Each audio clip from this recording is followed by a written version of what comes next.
Good morning, everyone.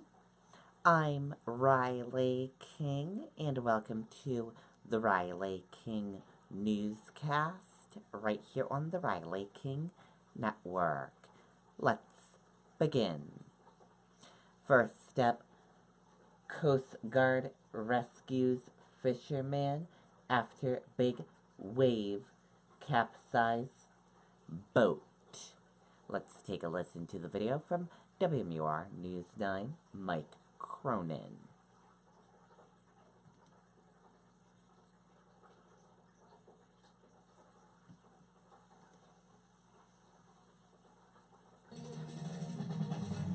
You haven't experienced anything like this. The all-new Nissan Leaf, featuring Pro Pilot Assist, which maintains following distance and helps keep you centered in your lane. Now's the time to save with exclusive offers like this. Brian Weeks watched the movie The Perfect Storm last night, but he didn't expect to find himself in a similar situation the very next day. I thought I was going to die, ain't no doubt. The Rochester fisherman went looking for mackerel today, but instead he caught some turbulent seas off the coast of Kittery, Maine. I was riding the big swells and I didn't see the monster coming. All it took was one big wave to flip his boat and knock him out. Just like the perfect storm, it took me right up and just fly and landed under the boat. I woke up under the boat. I'm under my boat. I'm thinking, did that happen? Clutching a life jacket, the 64-year-old crawled on his capsized boat. Hypothermia was setting in, waves were crashing on him, and he was struggling to hold on. I was thinking, no, I don't want to go like this fishing. I don't want to go like that. I've been doing it 40 years.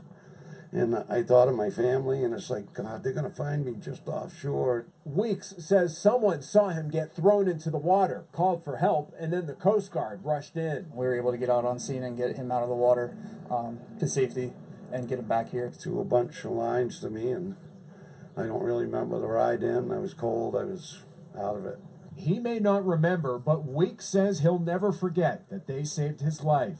After his release from the hospital, Weeks went to the Coast Guard to thank the crew. I'm just grateful to be alive. That was horrible. Mike Cronin, WMUR News Now. Okay, and there you go on that video and that report.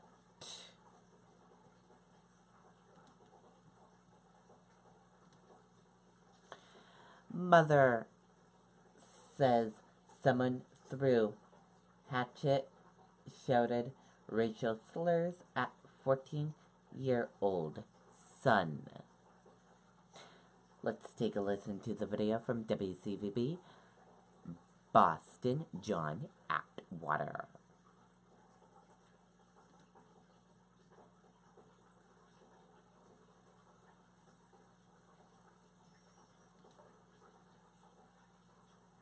Nancy Kerrigan, two-time Olympic medalist. Most of my life has been spent in the cold. So I called Revise Energy to perform my mass save, no-cost home energy assessment. Now when I come home, I'm warm. You should visit Revise Energy and start saving energy today. You know, they were aiming right for his head. The 14-year-old had just gotten off his bus Tuesday on South Main Street when his mother says a man threw a hatchet at him. They rolled down the window and then opened the door, and he could see them going to throw something at him, and he had ducked back when he saw they were actually throwing it, but he said it just went right past his face. And when he looked down, there's this sharp, big hatchet. That high schooler says he dodged the hatchet, but he could not avoid the piercing, hate-filled racial slurs shouted at him. Police responded, but were not able to track down the car. I am very disturbed. You know, I just want them to be safe and feel safe, and, you know, they don't right now. He's scared to take the bus. His mother is concealing her identity to protect her son, and the school district is alerting families in a Facebook post, reminding parents to be careful. That boy was not physically hurt, but his mother says the emotional trauma will take some time to heal. He's upset. He's confused. You know, this isn't the first time, you know, he's heard a racial slur, but it doesn't get easier any other time that he hears it. You know, it's traumatizing. Police say they did not find that hatchet anywhere near this intersection, but they do say it's possible the people who threw it came back to retrieve it. Okay, and there you go on that video and that report.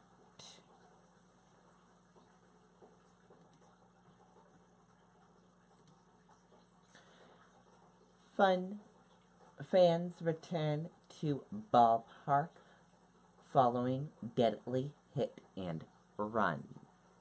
Let's take a listen to the video from WMTW News 8, Aaron Dixon.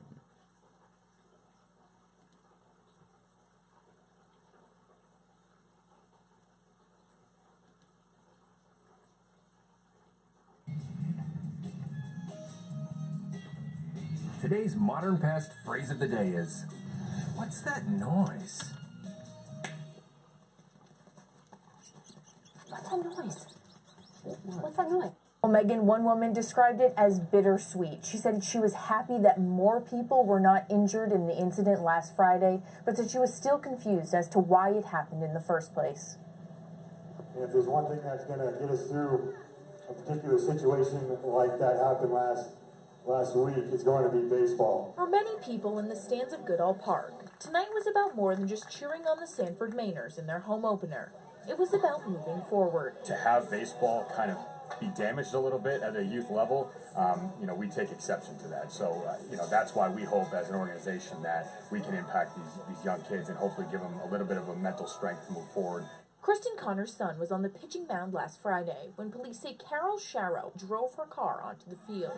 I can't imagine how, the kids felt, because I'm an adult and can kind of maybe not even wrap my head around things, but it's good to see the kids all coming together and, supporting each other and being able to come back after quite a few kids said they didn't want to be back here, they didn't want to play ball again. Before their game tonight, the Mainers taking a moment to express their support for the youth players in the stands, even inviting a group of local clergy to bless the ballpark. In the name of the Father, Son, and Holy Spirit. I thought it was great. It's nice to recognize that. It's nice to get people comfortable to come back to a place where there was an unfortunate event that occurred. Gary LaPerriere has been involved with the organization for more than a decade. He said he was devastated when he heard what happened Friday, but thrilled to see the community turning up tonight. It's a tragic event. We got to put it behind us and move forward. As for Connors, her son, and so many of the parents and players who witnessed the horrifying incident, she says their goal now is healing and getting back out on the field. Don't let somebody with mental health issues or whatever somebody else is going through take something that you love from you by their actions. You can't give that to them. She already took enough. And as you may have noticed at the end there, at one point during tonight's game, there was a big rainbow over Goodall Park. Fans here said they took it as a sign of positivity after a dark time here in town. Live in Sanford, Aaron Dixon, WMTW News 8. Okay, and there you go on that video and that report.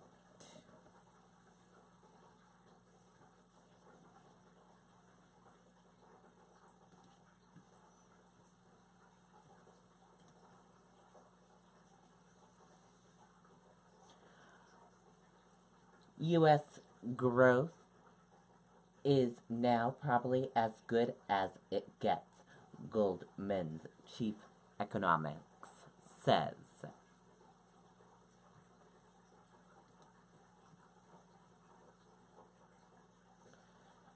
The current rate of growth in the United States is likely to slow from this point, according to the top economics at Goldman Sachs.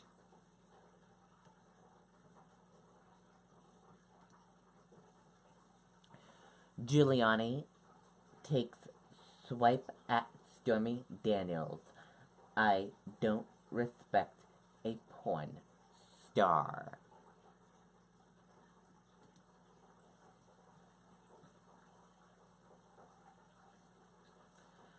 Rudy Giuliani took aim at Stormy Daniels today, saying that her career as an adult film star and director undermines her credibility in her lawsuit against the president over their alleged affair.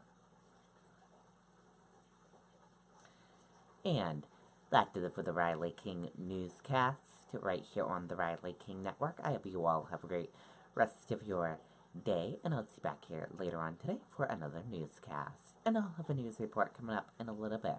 Goodbye, everyone.